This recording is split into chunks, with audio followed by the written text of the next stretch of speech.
Hello everyone, আমার নতুন একটা ব্লগে তোমাদের সবাইকে আবারও একবার ওয়েলকাম।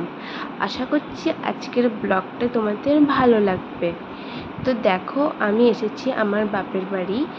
আর আমি আসার পর দিন থেকে তো ভীষণই বৃষ্টি হচ্ছে। আর দেখো কি সুন্দর লাগছে দেখতে চারিপাশটা এত বৃষ্টির কারণে।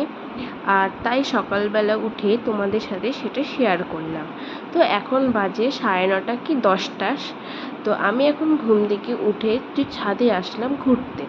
তো তার একটু ঝিরিঝিরি বৃষ্টি পড়ছিল আর চারিদিকটা সবুজ হয়েছিল, বেশ ভালো লাগছিল কিন্তু দেখতে, বলো। তারপরে নিচে গিয়ে চা কড়াই ছিল, সেটা একবার গরম করে নিয়ে আমি খাবো। তো সকালবেলা চাটাই খাই। চাটা না খেলে সারাদিন মনে হয় যে কি একটা খাইনি, একটুও ভালো লাগে না। তো তারপরে চাটা খেয়ে চলে আসলাম বিছানা গুছাতে। তো এখানে তো আমার সেরকম কোনো কাজ থাকে না। তো এই টুকিটাকি এই বিছানা গোছানো, জামাকাপড় ভাঁজ করা, এইগুলোই আর কি করি। আর আমার মেয়ের স্নান করানো, খাওয়ানো সবই আর কি আমার মা করে।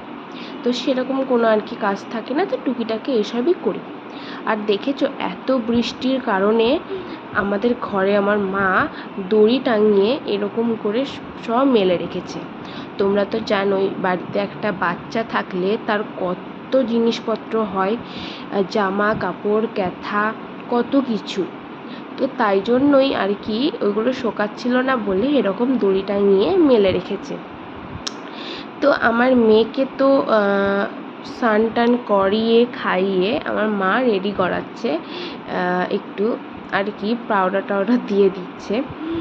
আর আজকে বৃষ্টির দিন বলে মাকে বলেছিলাম একটু খিচুড়ি রান্না করতে।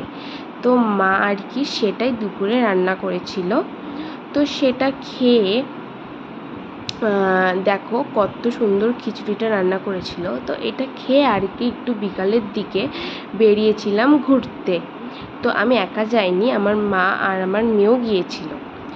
তো তারপর সন্ধ্যেবেলা বাড়িতে এসে মা বলছিল একটু পোলাও আর আলুর দম করতে। তো সেই মতোই তো লেগে পড়লাম।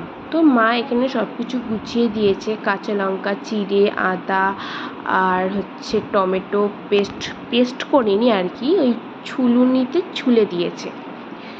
তো তাই জন্য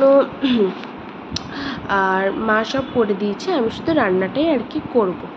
তো আলুর দম রান্না করার জন্য ফার্স্টে কড়াইতে একটু সর্ষের তেল, আর আমি আজকে অল্প তেলে রান্না করব। কদিন ধরে আমি একটু অল্প তেলেই রান্না করছি। তো একটু সর্ষের তেল আর একটু তেজপাতা আর কটা এলাচ, দারচিনি আর লবঙ্গ দিয়ে একটুখানি, আর এর মধ্যে আমি শুকনো লঙ্কাটা দিতে ভুলে গেছি। তো তারপরেই আলুগুলো দিয়ে দিলাম। তো আলুগুলো ছাড়তে না আমার ভীষণই ভয় লাগছিল, ওর মধ্যে জল ছিল, তো তাই জন্য ছিটকে আসছিল।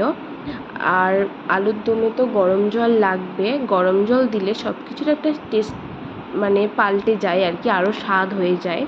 তো তাই জন্য আমি একটু গরম জলও করে নিচ্ছি। আর ওখানে গরম জল হতে হতে আমি পোলাওয়ের চালটাকেও বাটিতে ঢেলে নিচ্ছি।